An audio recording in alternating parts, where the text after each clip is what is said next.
to escort His Excellency and invite him to address the Assembly.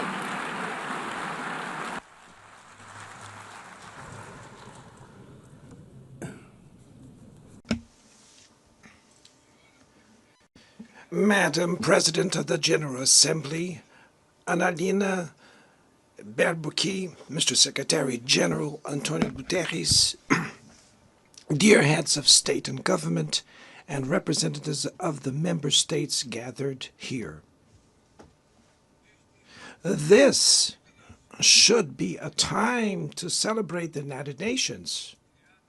Created at the end of the war, the UN symbolizes the highest expression of the aspiration for peace and prosperity. Today, however, the ideals that inspired its founders in San Francisco are under threat as never before in their history. Multilateralism is at a new crossroads. The organization's authority is in check. We are witnessing the consolidation of an international order marked by repeated concessions to power play, attacks on sovereignty, arbitrary sanctions, and unilateral interventions are becoming the rule. There is a clear parallel between the multilateralism crisis and the weakening of democracy. Authoritarianism is strengthened when we fail to act in the face of arbitrary acts, when the international society falters in defending peace, sovereignty, and the rule of law. The consequences are tragic. Throughout the world, anti-democratic forces are trying to subjugate institutions and stifle freedoms. They worship violence, praise ignorance, act as physical and digital militias, and restrict the press. Even under an unprecedented attack, Brazil chose to resist and defend its democracy, regained 40 years ago by its people after 2 decades of dictatorial governments. There is no justification for unilateral and arbitrary measures against our institutions and our economy. The aggression against the independence of the judiciary branch of power is unacceptable. This interference in domestic affairs is aided by a subservient far right who is nostalgic of past hegemonies. False patriots plan and publicly promote actions against Brazil. Peace cannot be achieved with impunity. A few days ago, and for the first time in 525 years of our history, a former head of state was convicted of attacking the democratic rule of law. He was investigated, indicted, trialed, and held accountable for his actions in a meticulous process.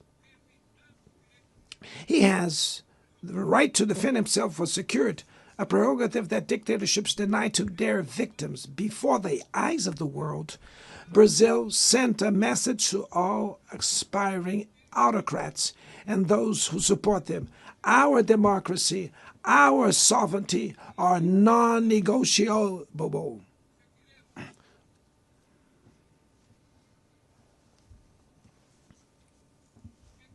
We will continue as an independent nation and as a people free from any type of guardianship.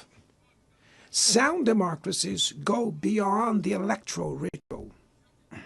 Its strength presupposes the reduction of inequalities, the guarantee of the most basic rights: food, safety, work, housing, education, and health.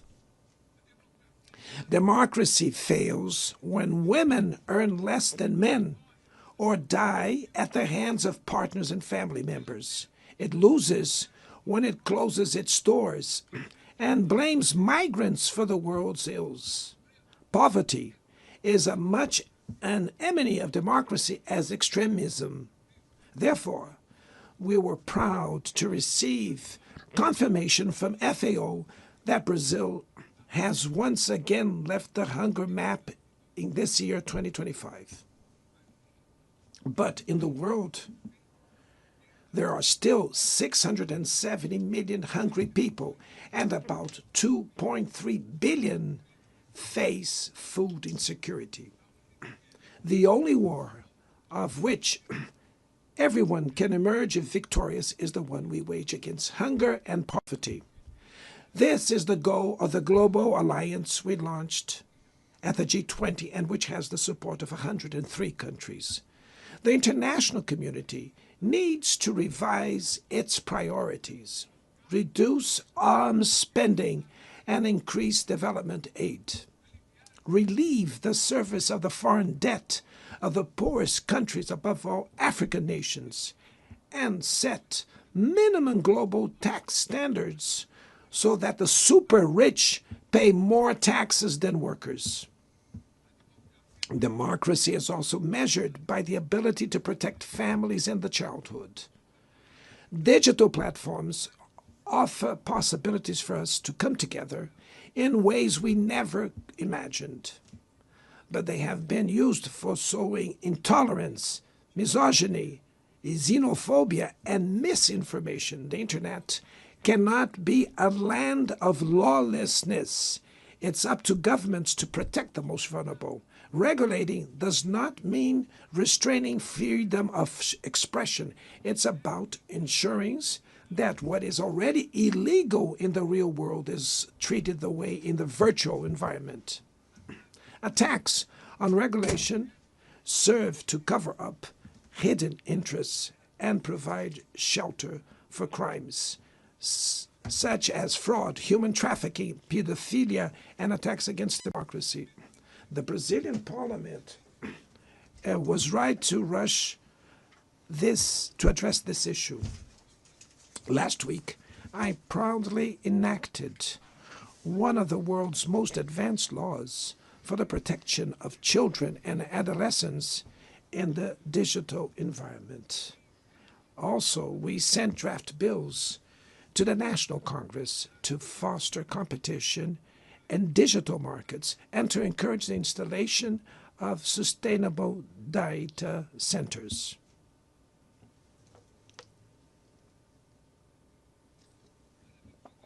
To mitigate the risks of artificial intelligence, we are committed to building multilateral governance in line with the Global Digital Compact that was approved in this plenary last year.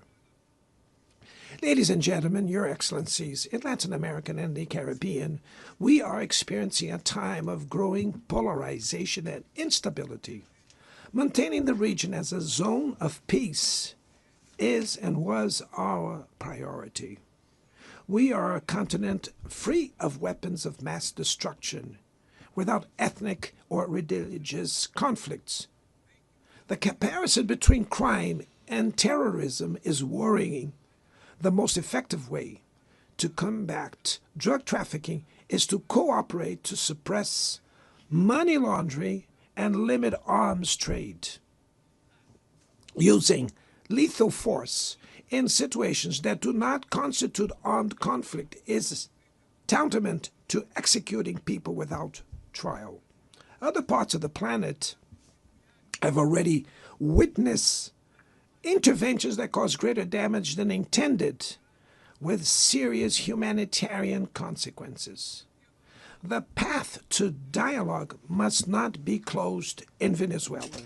Haiti has the right to a violence-free future, and it is unacceptable that Cuba be listed as a country that sponsors terrorism. In the conflict in Ukraine,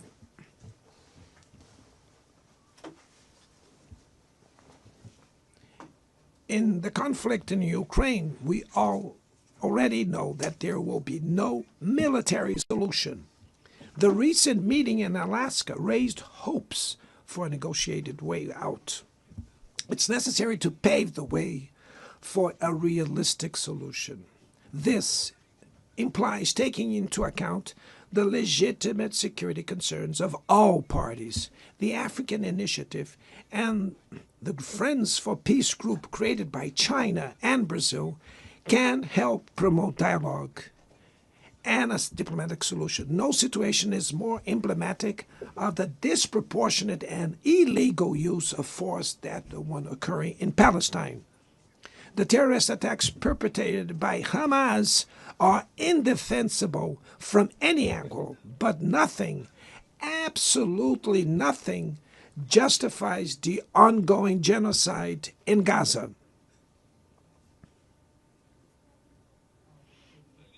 There, under tons of rubble, are buried tens of thousands of innocent women and children. There, we can see that international humanitarian law and the myth of ethical exceptionalism of the West are also being buried there. This massacre would not have happened without the complicity of those who could have prevented it. In Gaza, hunger is used as a weapon of war, and the forced displacement of populations goes on unpunished. I express my admirations to the Jews who, inside and outside Israel, oppose this collective punishment. The Palestinian people are at risk of disappearing. They will only survive with an independent state integrated to the international community. This is the solution defended by more than 150 UN members, reaffirmed yesterday here in this very plenary, but bared by a single veto. It is regrettable that President Mahmoud Abbas was prevented by the host country of occupying the Palestinian bench at this historical moment.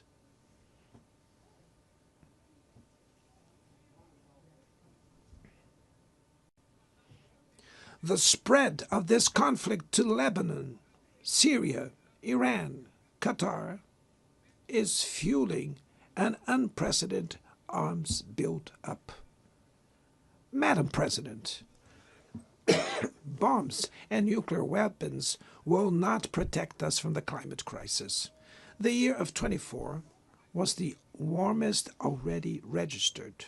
COP30 in the city of Belém, Brazil, will the cope of truth. It will be the time for world leaders to prove the seriousness of their commitment to the planet. Without a complete picture of the NDC's nationally determined contributions, we were walking blindfolded towards the abyss. Brazil has committed to reducing its emissions by 59 and 67%, covering all greenhouse gases and all sectors of the economy. Developing nations face climate change while grappling with other challenges. Meanwhile, rich countries enjoy a standard of living reached at the expense of 200 years of greenhouse gas emissions, demanding greater ambition and greater access to resources and technology. Is not a matter of charity, but of justice. The race for critical minerals essential for energy transition cannot reproduce the predatory and asymmetrical logic that has characterized recent centuries. In Belém City, the world will learn about the reality of the Amazon. Brazil has already reduced deforestation by half in the region in the last 2 years. Eradicating it requires ensuring decent living conditions for its millions of inhabitants. Promoting sustainable development is the objective of the Tropical Forest Forever facility, which Brazil intends to launch to compensate countries that keep their forests standing. But the time has come to move from the negotiation phase to the implementation stage. The world owes a lot to the regime created by the Climate Convention. Climate change needs to be brought to the heart of the UN so that it gets the attention it deserves. A council linked to the General Assembly with the power and legitimacy to monitor commitments, provide coherence to climate action. This is a fundamental step towards a broader reform of the organization, which would also include an expanded Security Council in the 2 member categories. Few areas have worsened as much as the multilateral trading system.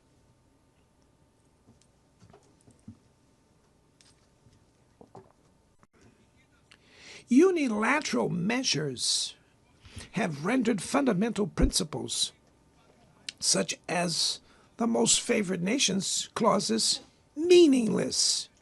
They have disrupted value chains and threw the global economy into a pernicious spiral of high prices and stagnation. It is urgent to refound the WTO based on modern and flexible foundations.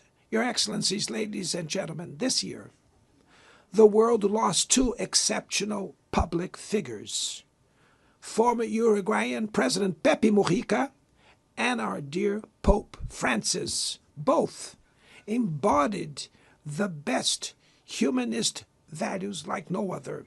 Their lives were intertwined with the 8 decades of the UN's existence. If they were still among us, they would use this platform to remember that authoritarianism, environmental degradation, and inequality are not relentless, that the only ones defeated are those who stand idly by resigned,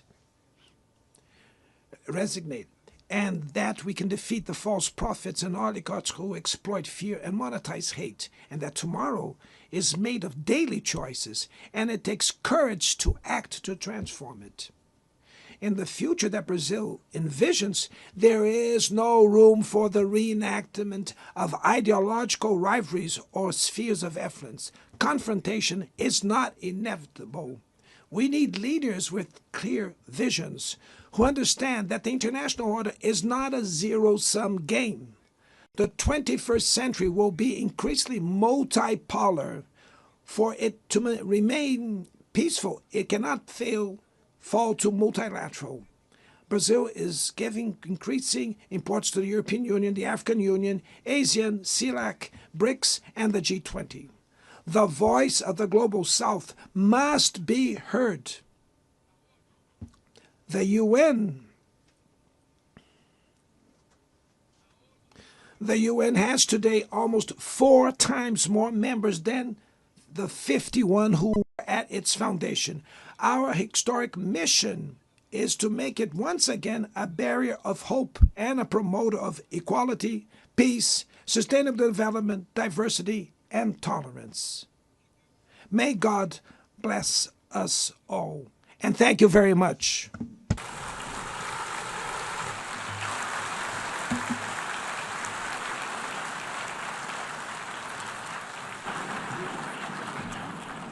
On behalf of the Assembly, I wish to thank the President of the Federative Republic of Brazil,